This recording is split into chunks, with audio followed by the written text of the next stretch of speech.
starts his gatherings into the zone. Score! Echo wins it, and the Sun Devils make it 18. Welcome into Hell Frozen Over, ASU's weekly hockey show about all things ASU hockey. I'm Trey Lanthier alongside Nick Marek, and last weekend ASU went into Tucson with a streak on the line. We all know what that is, and extended it. They won both games, 7-1 in the first game, 3-1 in the second game. Nick, I mean, sure, the second game was close, but ASU looked ready to play in Tucson. Well, you know, it was a crucial victory, Trey, for the Sun Devil team down on the road. It was only their third and fourth road test of the season thus far, but it's great preparation for the schedule coming forward. We're going to preview the Oakland, Colorado series later coming up this weekend in Tempe, but then after that, they're going to hit the road against Penn State. They have the Canadian Showcase at the end of December, also taking on Minot State when they come back, and then the Oklahoma series, more notably, right before they actually take on Penn State. So a very crucial schedule coming up for the Sun Devils, having to prepare themselves. So picking up that road victory was key for it. You mentioned the streak, 28 in a row against the cross-state rivals, Arizona. That can't get any better than that for any program, no matter what side you're looking at, hockey, football, baseball, basketball, you name it. 28 in a row is 28 in a row anywhere, and that's something this Sun Devil team could really harness going into the weekend series and moving forward. So fantastic for them. And just a side note on the blogs, online, at least a couple that I read too, a bunch of them were saying it's bound to happen. They're going to lose one. It's just the way it goes, that that one team who's always higher ranked than the other, in this case ASU over UofA, is going to drop one, and that did not happen. They showed their adversity of really buckling down in that second game and coming back and being a tight victory 3-1. Well, and a couple guys stepped up big. I mean, Kale Delinsky had a hat trick in that opening game. Brian McGinty tapped one home in that second game. So guys were all contributing.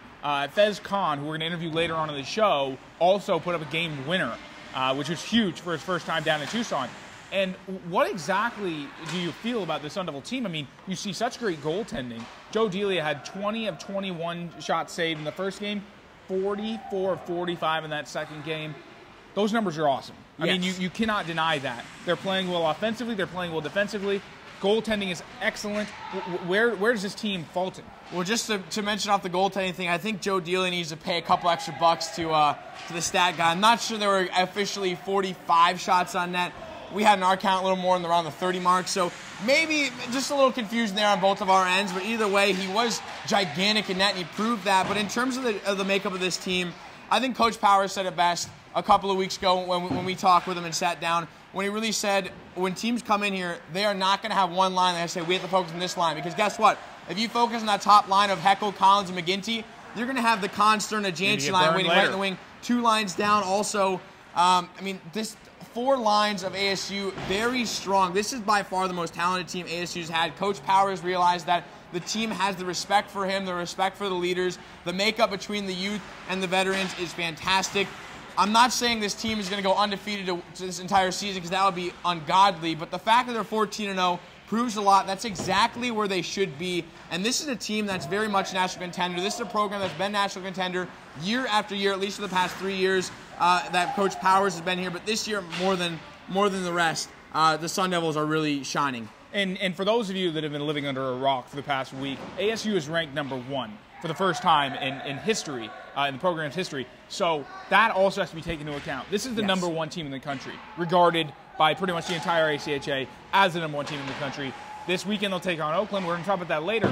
But when you talk about going into Tucson with that #1 ranking, you have more of a target on your back than ever, because you know the Wildcats want nothing more than to beat the #1 team in the country and end that streak all in one punch, right? Right. Well, and they were able to tie that second game. So how big was the Sun Devils' ability to come from away from that tie in that third period and score a game winner and then an extra goal at the end there? Well, that was the difference. Last year, the 2011-2012 version of the Sun Devils was in those close games. They'd get a series split. We saw it against Lindenwood. We saw it against the Oklahomas. Heck, we saw it in the national championship in March against Oakland. That was a game they were up 2-0 after the first. And then came back and lost that one in overtime. So it was those close games. The Sun Devils were always seemed to be at least the majority time on the losing end. They'd pick up the splits. This time, different story. We had a one-goal game against Lindenwood. They got the victory. We had a one-goal game twice on the road On Ames, Iowa against Iowa State, picked up 2 victories. Again against Tucson on the road, picked up the victory. That's what separates the okay teams from the great teams. When you're looking at, that's why ASU is number 1, and that's why a 2-loss Ohio team is sitting right behind them at number 2. Yeah, and it's definitely shaping up to be quite the season for ASU. Next segment, we're going to interview Coach Powers. Don't go anywhere. We're going to take a quick break. When we come back, we'll have Coach for you. Stay tuned to Hell Frozen Over.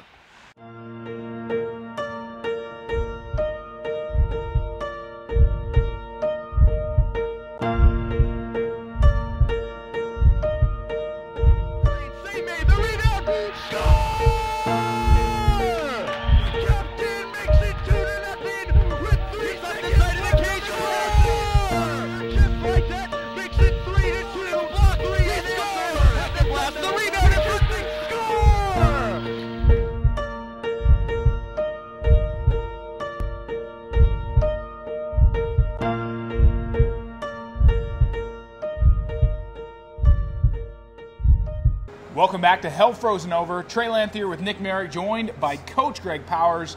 And Coach, last weekend got to take on the UofA Wildcats out in Tucson. It's never an easy series. What'd you feel best about coming out of the series? Just a sweep, extending our streak to 28 against those guys. It's been a battle to get it to there, and they're a good team. I mean, that's what I try to explain to our guys, that they're ranked in the top 20. They went into Illinois and they swept a good Illinois team. So, it's no fluke or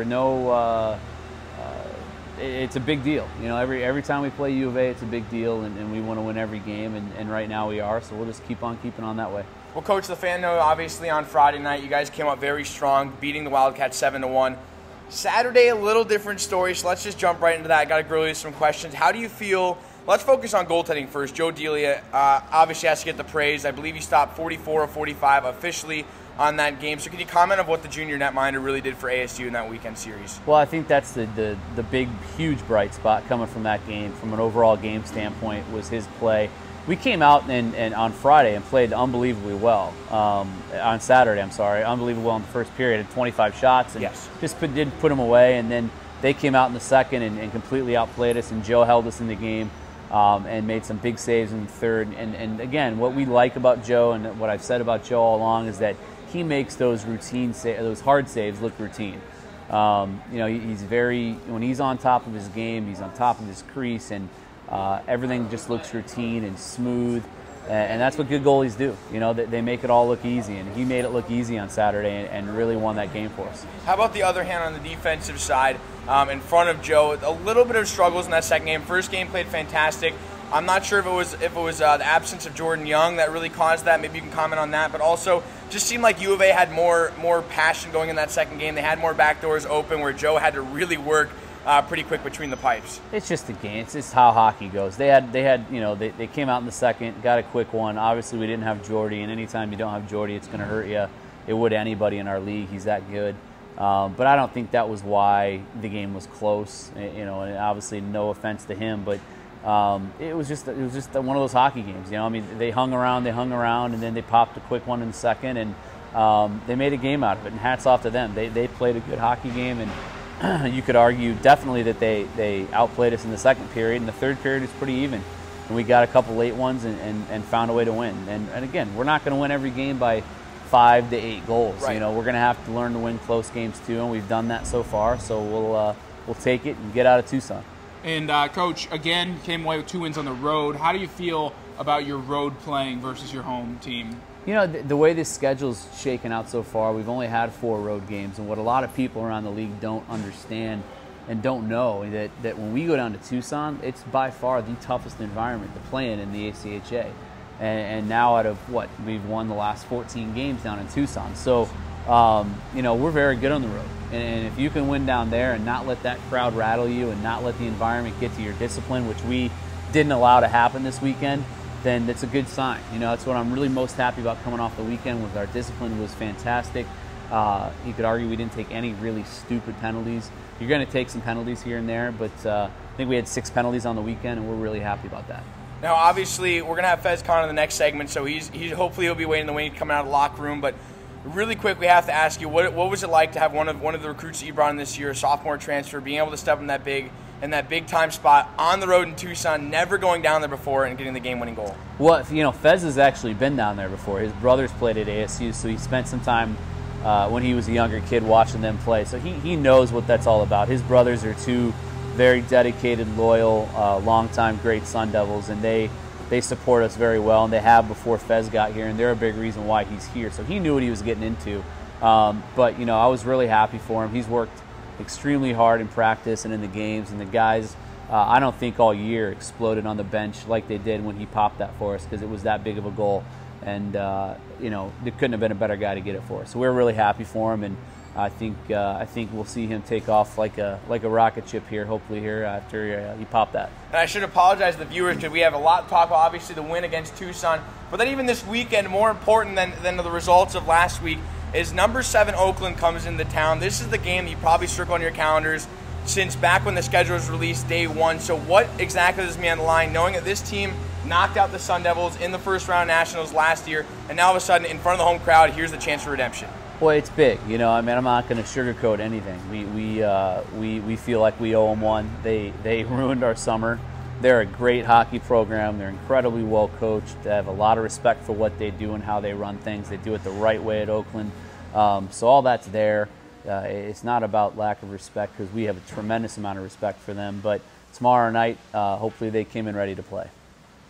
Well, and when you talk about preparing for a game like that, do you try to get the guys to separate themselves from their emotions, or do you use that to your advantage, saying, guys, why don't we use this and fuel our motivation with that? We're using it. We're using what happened to us in Nationals to motivate us going into tomorrow night. It's a big game. It's a big game for just even not last year's Nationals aside, because they're a top 10 team and they're in our barn. But our guys are learning more and more as we progress throughout the season to channel their emotions and use them for the positive. And I think you saw that really well on Friday night down in Tucson, where we only took 3 penalties and we came out and we beat them 7-1, and we were all about putting it on the scoreboard and not going back at them. Even after Jordy took a hit at center ice, guys kind of got a little bit out of sorts, but then they refocused and remembered what was most important. That's just getting the W and playing good, hard hockey, and that's what we're going to do tomorrow night, and we're looking forward to it. Last question, is anybody you're looking forward to on the Sun Devil side of really breaking out in this series? I think we just about, everybody has broken out so far. What I would really like to see, and I think it's going to come any minute because he's starting to develop some good chemistry with his line, is Dan Sterner. He hasn't quite broken out yet this year, but he's playing with 2 guys in Fez and Jantz that just work so hard every shift, and they'll get him the puck. And Stern's had a lot of shots against UofA. He put a lot of pucks on net. He got one there in the second game. Almost one in the first, too. Yeah, off the debatable goal. Exactly, and it arguably could have been in. But he's starting to come around and look like the Dan Sterner of old. And tomorrow, I'd like to see a returner step up like him and lead us to victory. Well, Coach, thanks for joining us. Good luck in this weekend series. Next segment, we're going to interview Fez Khan, and then beyond that, we're going to look ahead with our own preview of this series. Stay tuned. You're listening to Hell Frozen Over, presented to you by the Walter Cronkite Sports Network. When you've lost that love and feeling, donate it to Good Wheels. Your unwanted vehicle will help fund job skills training and human services programs for disadvantaged Arizonans. You'll even receive a tax deduction. So call 602-416-6278 for more information. Or visit us online at www.goodwillaz.org. Good stuff, good work, Goodwill. Welcome back into Hell Frozen Over. Trey Lanthier, Nick Marek, and Fez Khan, the hero of last weekend's series against UofA. We talked with Coach Powers last segment. Now, Fez, what are your initial reactions coming out of the games? Your first time playing down in Tucson. How was it?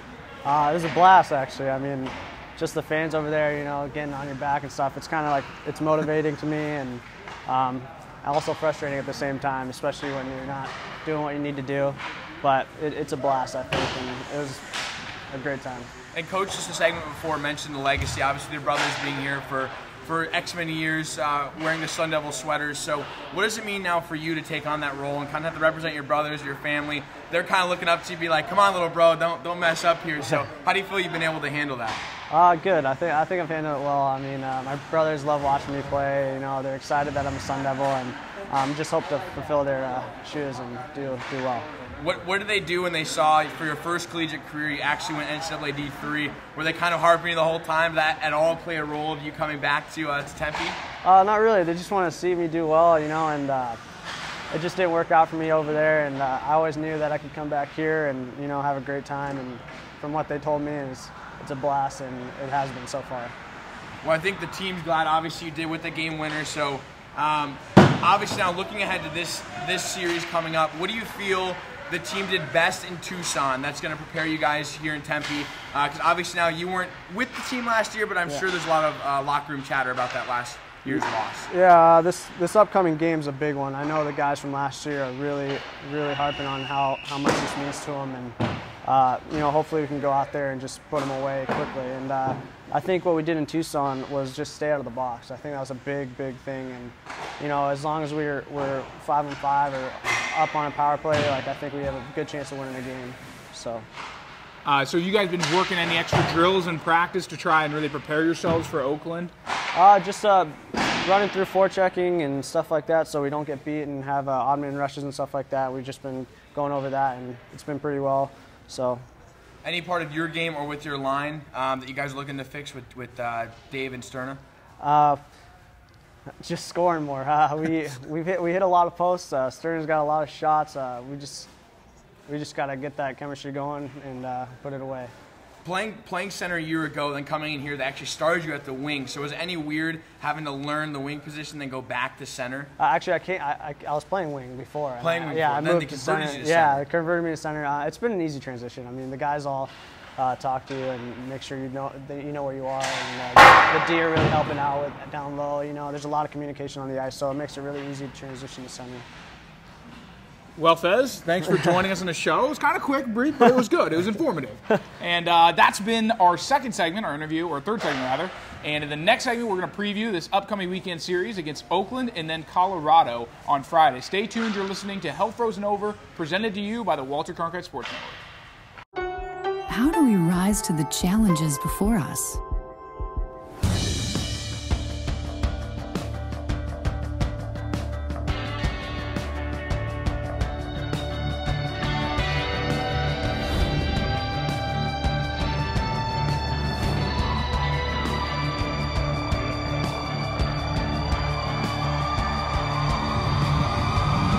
Arizona State University.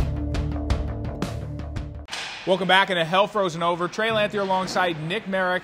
We've talked to Coach. We talked to Fez Khan, the hero in last weekend series. Now let's look ahead to next weekend. And Nick, ASU taking on Oakland, which obviously has a huge implication, being that ASU lost to Oakland last year in the national playoffs. And really losing a game like that, you never lose it. You never forget it. You're still thinking about that loss. It's still haunting you in your dreams. I mean, the 13 seed knocking out the 4 seed. However, there's another thing going on this weekend. ASU has never started out better than 14-0. Guess what, guys? They're 13-0 right now. If they sweep this weekend, they're going to end up 15-0. Now, I don't want to get too far ahead of ourselves, but that would be huge. So you think about streaks like that, you think, could this be the greatest Sun Devil team of all time? And only time will tell, really. The start is clearly there. And the team, the talent, also there. Well, definitely the makeup of this team we've been mentioning has been very strong offensively and both defensively.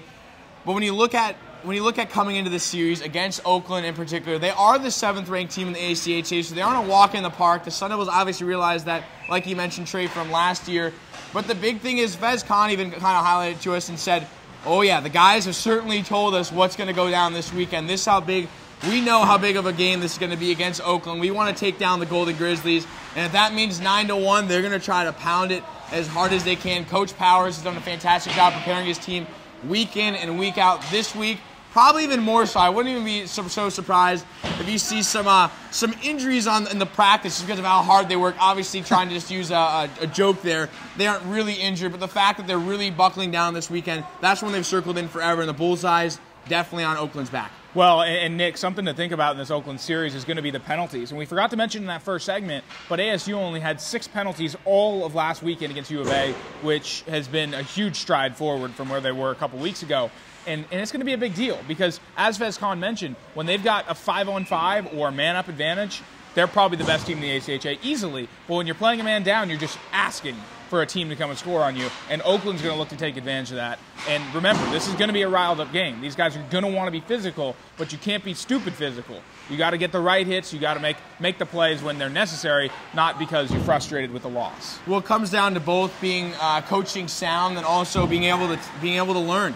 So the players definitely went out there. They were saying, okay, we have to make adjustments after that first series against Arizona here in Tempe. They had close to 40 penalty minutes in that series. Then only getting 12 on the road. That's what's going to prove that this is a different Sun Devil team. When you mentioned, could this be the best? Possibly. I guess we're going to have to wait and see. But the fact that they're so coachable, they're willing to learn out there, they pour their hearts out every time they step foot on the ice. That's what's going to make them the national championship team, assuming they want to get there and the hearts are there. But then also just previewing the defensive lapses as well, that UofA did have a couple of chances in that last weekend series. And the game 2, Jordan Young was not playing with a freshman defenseman for the Sun Devils. He did get injured. Just sat out that game for precautionary reasons.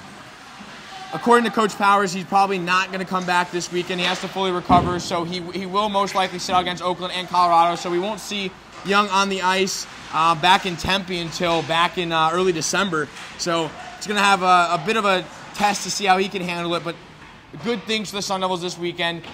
Really not much else we could say.